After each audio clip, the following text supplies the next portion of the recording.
बाप बेटे रुकदुस के नाम से आमीन। मसीह में मेरे अज़ीज़ों, आज आलमगीर कलीसिया बड़े ईमान के साथ ईद पेंतिकोस के बाद पाक तसलीस की ईद मनाती है। और सबसे पहले हम खुदा का जिंदा कलाम सुनेंगे और इसके बाद इस पर ध्यान ज्ञान करेंगे। हमारे लिए आज की खुशखबरी मुकद्दस यूहन्ना के मुताबिक, आए खुदावन तेरी तमजीद हो, उसके तीसरे बाब की 16वीं आयत से 18वीं आयत तक हम खुदा का कलाम पढ़ेंगे। एक दिन यीशु ने निकोदेमस से कहा, खुदा ने दुनिया को ऐसा प्यार किया कि उसने अपना इकलौता बेटा बख्श दिया, ताकि जो कोई उस पर ईमान लाए हलाक न हो बल्कि हमेशा की जिंदगी पाए। क्योंकि खुदा ने बेटे को दुनिया में इसलिए नहीं भेजा कि दुनिया पर फतवा दे, बल्कि इसलिए कि दुनिया उसके वसीले से नजात पाए। जो उस पर ईमान लाता है उस पर फतवा ना दिया जाएगा, लेकिन जो उस पर ईमान नहीं लाता उस पर फतवा हो चुका, क्योंकि वो खुदा के इकलौते बेटे के नाम पर ईमान लाया। अंजील मुकद्दस के वसीला से हमारे तमाम खताएं माफ की जाए। आए मसीह तेरी सताइश हो।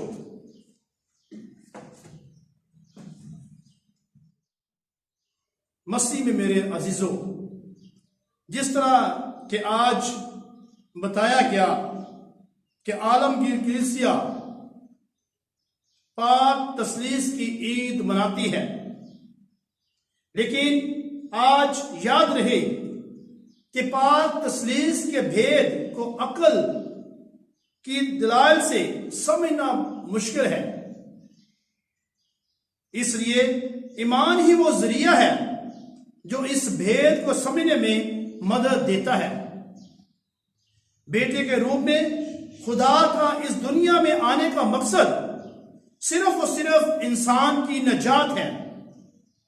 इसलिए पाक तस्लीस के भेद को ईमान के साथ जानने की कोशिश इंसान को खुदा की नजात की रोशनी से जो है वो मुनव्वर कर देती है। मुकद्दस ऑगस्टीन फरमाते हैं कि जो कोई पाक तसलीस का इनकार करता है वो अपनी नजात को खो देने के खतरे में पड़ जाता है, और जो कोई पाक तसलीस को समझने की कोशिश करता है वो अकल को खो देने के खतरे में पड़ जाता है। पाक मकलीसिया की मसीह तालीम हमें इस बात से रोशनास करती है कि पाक तसलीस का भेद तमाम मसीहों के लिए जो है वो ईमान की बुनियाद है, और ये भेद मसीह ईमान और जिंदगी का मरकजी भेद है।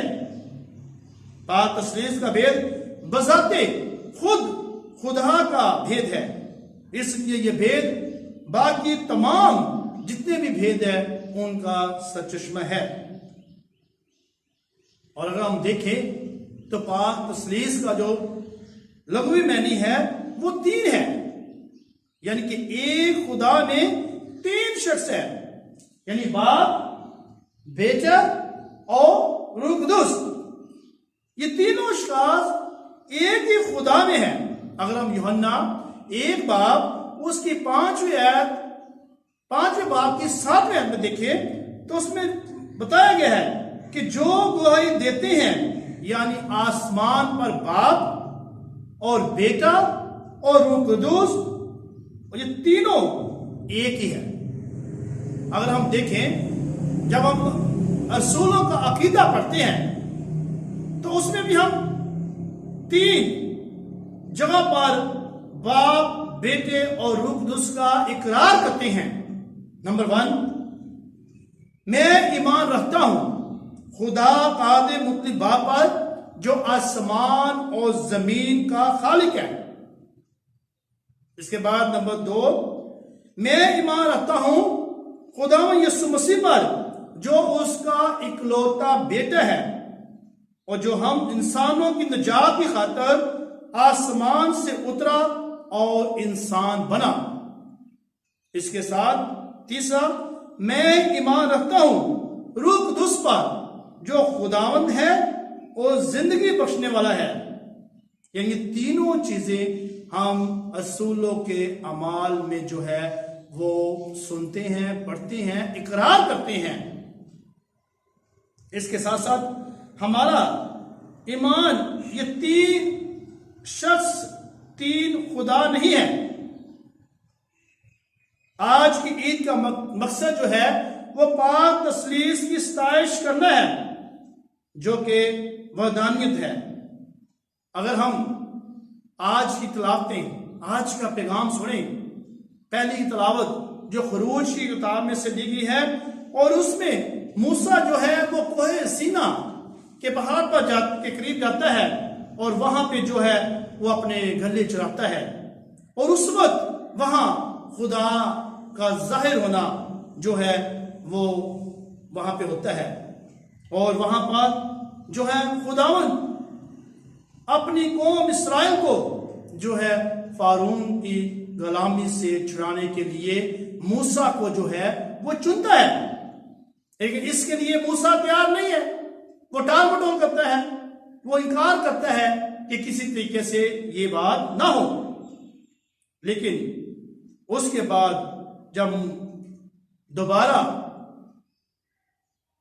मूसा जो है उस वक्त खुदावंद की इस बात को कबूल कर लेता है, यानी कि वो सोचता है कि ये मुझे करना ही है, तो वो खुदावंद से नाम पूछता है, सवाल करता है, और खुदावंद जो है उसमें इस आज कलाम में जो पहले तलावत में वो बताता है कि मैं यहोवा हूं। यानी यहोवा, इसका मतलब समझ ना पाया, और फिर उससे खुदा पर भरोसा रखते हुए जो है उसका हाँ कर देता है।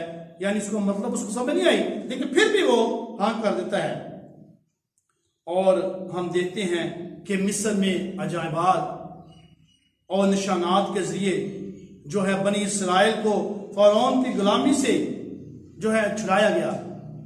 जब हम देखते हैं बैरकुलज़म के अबूर के बाद मूसा लोगों को ऐन उस जगह पर ले गया, यानी कोई सीना पर जहां खुदावन उस पर जाहिर हुआ था, और मूसा ने खुदावन की कुदरत और मोहब्बत को पहचाना, और मूसा पहाड़ पर खुदा से हकाम की वो तख्तियां जो है हासिल करता है जो खुदा ने उसे खुद तैयार करके दी थी।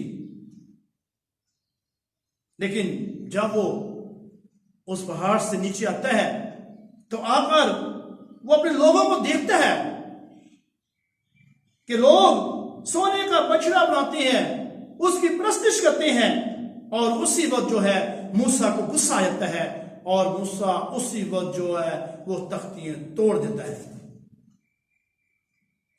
और उसके बाद अगर हम आज का कलाम की तरफ ध्यान और ज्ञान करें, गौर करें, तो दोबारा जो है मूसा पहाड़ पर जाता है, उसी पहाड़ पर, उसी को सीना के पहाड़ पर जहां पर खुदावन जाहिर हुआ था, और खुद खुदावन यहोवा ने यानी कि उस मूसा को जो था हुक्म दिया और तख्तियां तैयार करने के लिए उसे कहा। और मूसा ने जब ऊपर गया और डर रहा था, लेकिन फिर जब खुदावन बादल की सूरत में जाहिर हुआ तो उसी वक्त जो है मूसा ने खुदावन के ये हकाम जो तख्तियां वो दी और उसे हासिल किया। और उस वक्त अगर हम देखें तो लफ्ज़ यहोवा यानी इसका जो नाम है जो खुदा ने उस वक्त जो मूसा को इसका जो मतलब था वो उसे समझाने की जो थी वो कोशिश की। लेकिन हम देखें कि खुदा खुद बादल की सूरत में वहां पर जाहिर हुआ था, और मूसा ने जो लफ्ज़ यहोवा था यानी उस वक्त जो उसका जो नाम था यहोवा का जो था मतलब जो था वो खुदा ने उसे समझाया।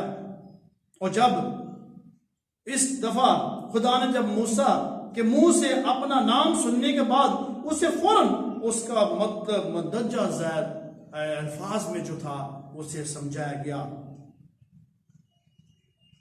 कि वो रहीम और शफकत का खुदा है। ऐसा खुदा जो एक माल का दिल रखता है,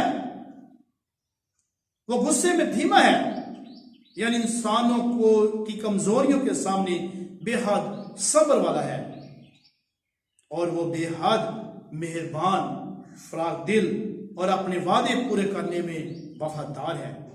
ये तमाम जो बातें सुनने के बाद मूसा में जुर्रत पैदा हुई और उसने उसी वक्त खुदावंद से मंदरजा ज़ैर 3 बातें जो थी उसने उस वक्त कही। नंबर 1 कि आए खुदावंद, कभी भी अपने लोगों को ना छोड़ना, बल्कि हमेशा उनके दरमियान रहना। नंबर 2, जब भी वो गुनाह करे तो इस बात पछताए तो उन्हें माफ कर देना। नंबर 3, बनी इस्राएल की इस तरह अपनी मिरास बना लेना जैसे कोई शख्स किसी चीज को अपनी मिरास बना लेता है। और यहोवा अपने लोगों के दरमियान रहा। इसकी मौजूदगी का निशान जो है वो बादल का वो सतून था जिसने बेयाबान में उनकी रहनुमाई की। जब भी लोगों ने गुनाह किया, खुदा ने उन पर रहम किया और उन्हें माफ किया। और मसीह में मेरे अज़ीज़ों, खुदा के रहम का इल्म इंसान के इल्म का जो है वो पहला महला होना चाहिए। खुदा एक अच्छा उस्ताद है। इसने मूसा को अपने बारे में महल्लावार बताया और उस बातों को, उन बातों को जो मूसा ने खुदा से की, खुदा ने वैसा ही किया। और आज यीशु ये बताने के लिए आया है कि इंसान के लिए खुदा की मोहब्बत जो है वो लामहदूद है।